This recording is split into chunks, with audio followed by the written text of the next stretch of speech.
Attorney General McCollum, have you called Rick Scott yet? I called him yesterday to congratulate him and wish him well. What else did you talk to him about?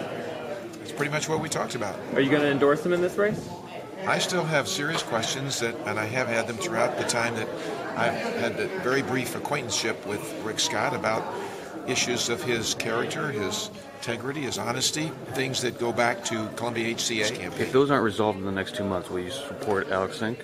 I have serious policy differences with Alex. I'm sure that you're probably aware of those. I'm particularly concerned with her position regarding the national health plan that's out there right now. So I have serious problems with her candidacy. So are you a Bud Childs guy right now, then?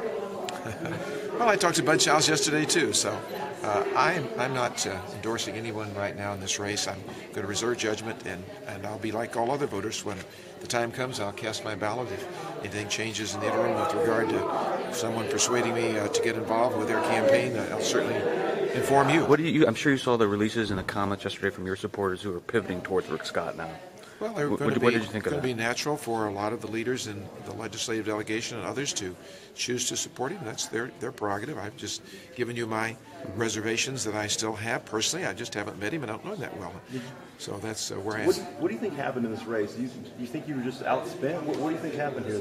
Well, I think the largest part of it was I was outspent, and many of the negative attacks that he put up there, some people believed, and they would because I couldn't respond to them adequately. It was one of those disappointing moments.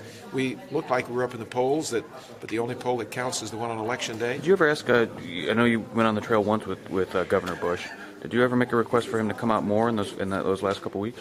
He was with me as much as he could be at a heavy travel schedule. That's the way it is. Some Hispanic consultants said you really blew it when you came out in favor of the Arizona-style bill. Look, we won Dade County overwhelmingly. We won that Hispanic vote. But the turnout was nowhere near what the turnout was in North Florida. I mean, well, all I can tell you is we had as strong a turnout as we could have down there, and if we worked very hard to do it, I think we had a good result. Last question, guys.